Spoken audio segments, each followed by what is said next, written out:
Hello and welcome back to another episode of Pardon My Success. Get ready, it's the new edition, your favorite morning meditation. Hey, it's me, pardon my success. I'm a hot mess. I am so excited to be here with you guys today because I have lots of really exciting news. I have some fun clips to show you guys because as of last week, I was officially hired to be the personal assistant to an incredible celebrity. She is on a big show right now, and so I got to go on the Warner Brothers lot and help out with some things, and so that's been really insane. I don't really have any more info other than that right now. I'm not really sure how much I can share. I won't be like officially doing more stuff for another couple weeks while they are out of town, but I'm really excited, and I know my parents are incredibly stressed about the fact that this is a freelance gig. Everything I'm doing is freelance. I have like 4 part-time jobs right now. It's fine, we're fine. And so yes, that does mean that it doesn't include health insurance or a 401k or a full-time position, but it's certainly an incredible opportunity. I've already met so many really cool people, and just like mentor-wise, obviously I'm lacking that right now, so it's really great to have some people helping take me under their wings. My wings are so small. Some other things that are going on. I am writing some more music. I need to talk more about this. It's actually funny, Claire, one of my friends who you've seen on here actually a couple times, she mentioned after I released Nice to Me, she's like, how did you do it? Like, I know you have a whole podcast about how you did it, but like, how did you do this? So I thought maybe I should delve a little bit more deeply into the actual process of writing and creating and stuff, for me at least. When it comes to music especially, I am probably more of like a poetry girl starting out. I have a lot of lyrics and words that just vomit out of me all the time, and if I literally don't put them down, it becomes an issue where they just roll around in my brain. So I literally have a giant Google Doc that is so long, and it has, I would say, about 30 songs on it right now, like fully completed lyrics where I have written a song and then maybe added to it and gone in and edited things later, and it's a lot of workshopping. It's a lot of figuring out like what I don't hate, you know, because oftentimes I will hear somebody say something, or I will have a thought that is maybe something that I'm like, oh, that would be a really good song. Like that is, maybe I should, okay. I had a thought for a song quite a while ago, in fact, that was mainly just a title.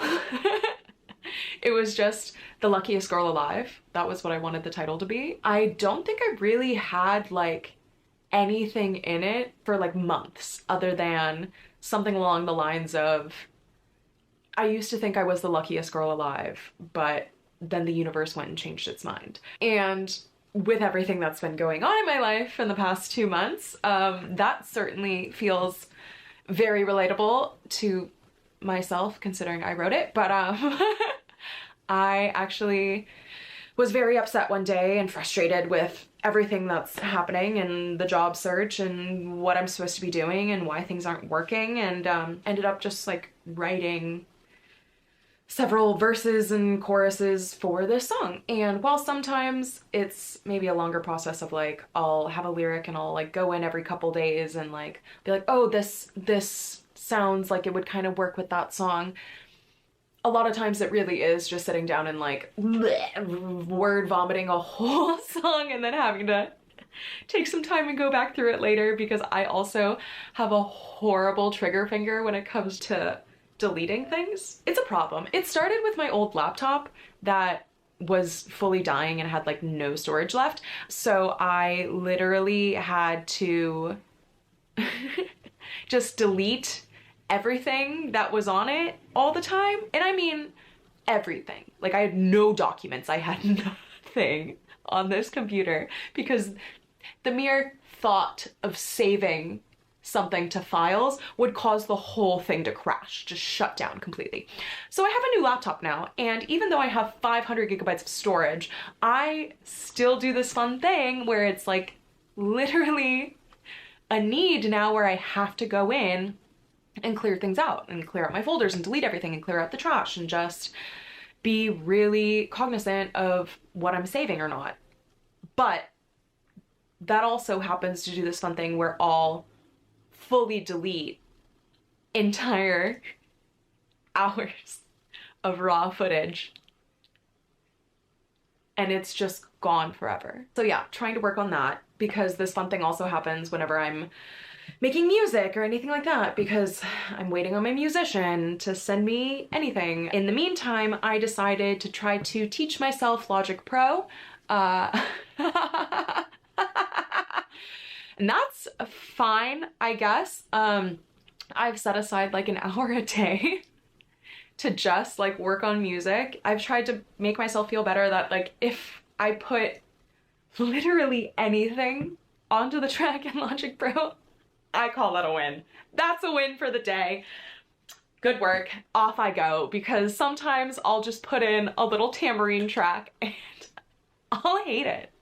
I'll hate it so much that I'm ready to delete the entire project, start from scratch, and just never look at it again. But with Nice to Me, this would happen. I would do that. I would start trying to delete things because I would get so angry with myself, and I would literally have to like go back and find the previous version histories. Thank God for Google Drive, honestly. So with Luckiest Girl Alive, I have like the entire lyrics written. I have a lot of music in my head. I have a like full chorus and so many things that like I want to just put out there, but I don't really know how to translate that. So it's a lot of, yeah, literally teaching myself how to make a beat and use drum sets and stuff on Logic. So I need to find more musicians, especially since being less employed. I have taken to scheduling a lot of coffees and drinks and like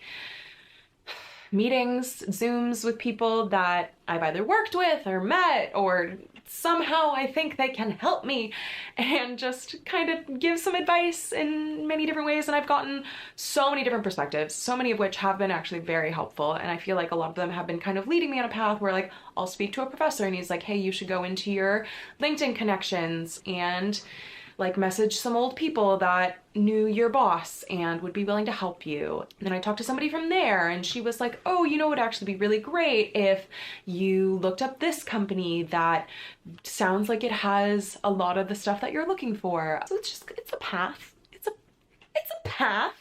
We're working. But I did have a Zoom meeting with one of my old professors from USC, who, Bobby Borg. Okay, wait, actually, I have his book right here. He taught my music distribution class in grad school, and it was a great class because it literally was all about creating a musical persona and creating an entire like 30-page marketing plan for this musical persona, like this performer. And the persona that me and my group created was just a multiracial, half Chinese bleh, girl.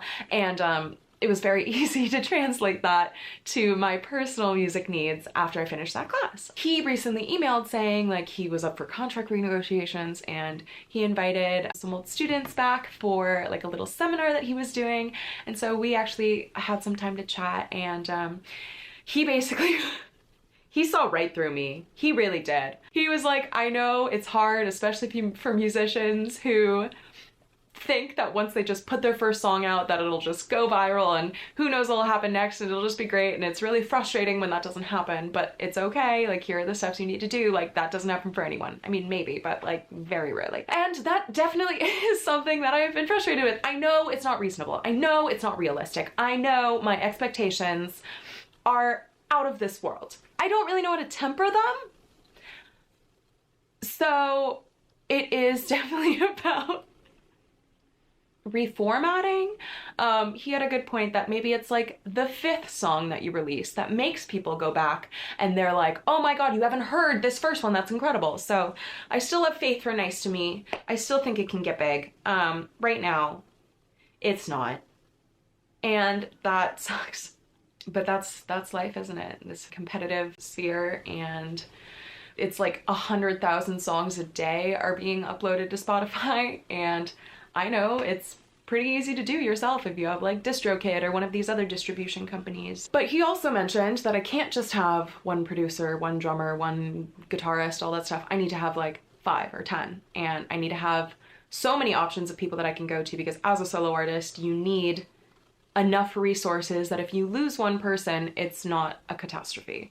And that is something that I'm struggling right now with, because the incredible, beautiful, wonderful, as you all know, Cullen, who helped produce Nice to Me and did so much on it and mixed it and everything, and also helped write the theme song for Pardon My Success. He is actually moving at the end of this month, which I am devastated about. Genuinely, I'm gonna miss him so much, but he's gonna go travel Europe, and I'm really happy for him, and I wish I could do that. One day we will.